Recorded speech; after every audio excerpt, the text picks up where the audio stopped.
प्रभाग नंबर 13 के अवाम से कि अल्हम्दुलिल्लाह मजलिस इत्तेहादुल मुस्लिमीन के ऊपर आप लोगों ने जो विश्वास बताया है, अल्हम्दुलिल्लाह हम तमाम लोगों का तहे दिल से शुक्रिया अदा करते हैं।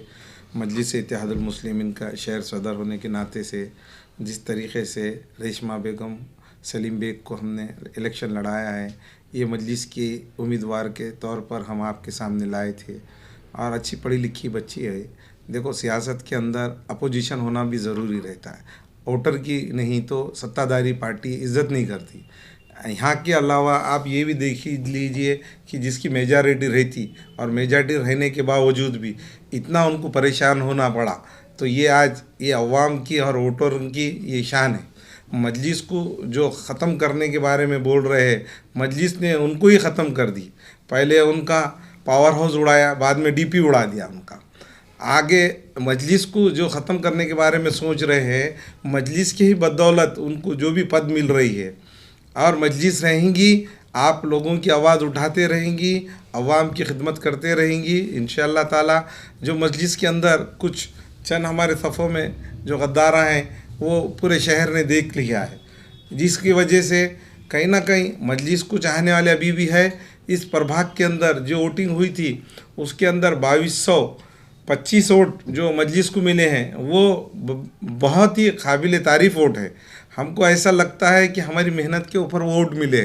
आने वाले जो उम्मीदवार सामने वाले जो जीते हैं वो उनका एनालिसिस कर लेना चाहिए कि इतने लोग रहने के बावजूद भी और इतना पैसा खर्चा करने के बाद भी और उनको कितने वोट मिले हैं।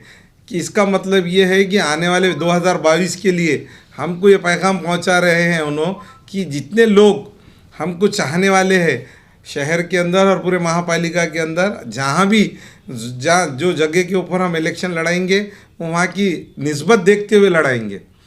और हमारे प्रदेश अध्यक्ष जनाब इम्तियाज़ जलील साहब ने आपको ये वादा भी किया है कि हमको 5% मुसलमानों को आरक्षण दे दीजिए, हम इलेक्शन नहीं लड़ाएंगे। आप तो लोगों को वरगला कर जो वोट लेते हैं कि बीजेपी चुनकर नहीं आना बोलकर, इसकी वजह से आप हमारे लोगों को 5% आरक्षण दे दीजिए, हम ऐसे भी इलेक्शन नहीं लड़ाने के बारे में हमारे प्रदेश अध्यक्ष ने कहा है। मैं तमाम मजलिस के हमारे ज़िम्मेदार जनाब फ़िरोज़ लाला, अमजद बेग, कलीम रमज़ानी और भी जितने लोगों ने मजलिस का यहाँ पर आके काम किया है ईमान एतबार के ऊपर, मैं उनका भी तमाम लोगों का तहे दिल से शुक्रिया अदा करता हूँ। और जो भी लोगों की खिदमत करने के लिए मैं अभी भी जहाँ भी शहर के अंदर महापालिका के अंदर जिसका भी काम है इंशाअल्लाह ताला ये काम को आगे लेकर चलूँगा। 2022 तक के हमारी जो तैयारी है हम वो तैयारी को बरकरार रखेंगे इंशाअल्लाह ताला। हम हैं, मजलिस है तो मुमकिन है, नहीं ही तो लोग हैं कि नहीं। मजलिस के बैनर के ऊपर ही लोगों के घर बार पेट पानी चल रहे हैं। अगर मजलिस काम करते रहेंगी और लोगों तक के ये अवाम तक के उसका फ़ायदा पहुंचाते रहेंगी, हार जीत तो तय है, कोई ना कोई जीतेगा जब दो जनों लड़ेंगे। तो ये दिखा दिया है अवाम ने कि किसी भी बाजू में जो काम करते हैं उनके बाजू में लोग खड़े आले।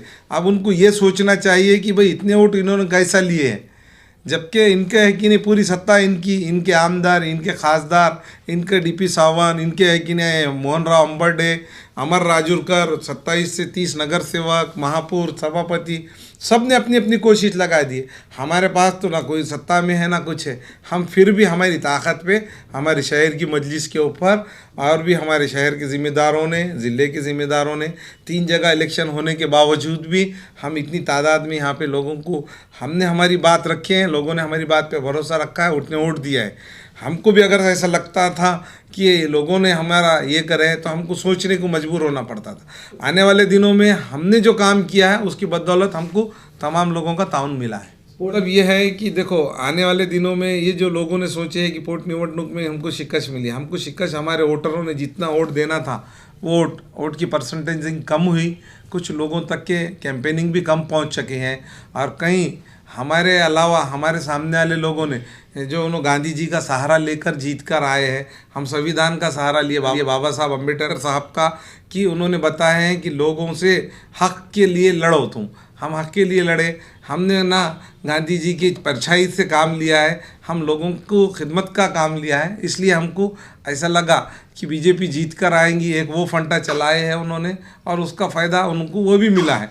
हिंदू समाज के अंदर हमारे गैर मुस्लिम भाइयों ने जो वोट हमको गई बारी में दिया था, वो वोट हमको कम पड़े हैं यहाँ पर। सबीर भाई, पैसे का जो राजकारण अभी देखने में आ रहा है नांदेड़ जिले में, और अभी आप जैसे बोल रहे कि ये भी इलेक्शन में हुआ, तो ये अवाम के लिए आने वाले दिनों में अच्छी बात है या बुरी बात है आपकी नज़र में? वोटर की इसमें पहचान ख़त्म होने का काम हो रहा है। जो वोटर है, जिसने काम करा उसको देना चाहिए, जैसा देने की उन्हें सोच बना रहा है, तो उनको एक अलग तरीके से भावुक करके जो वोट ये हो रहा है, इसका सवाल पे जवाब देंगे 2022 में।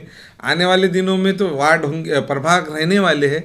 प्रभाग के अंदर हम लड़ेंगे तो ये वोटर का मनोबल बढ़ेगा और लोगों वोटर के ऊपर विश्वास रहेगा कि भाई हमारे को मजलिस से हमारी पहचान है बोलकर।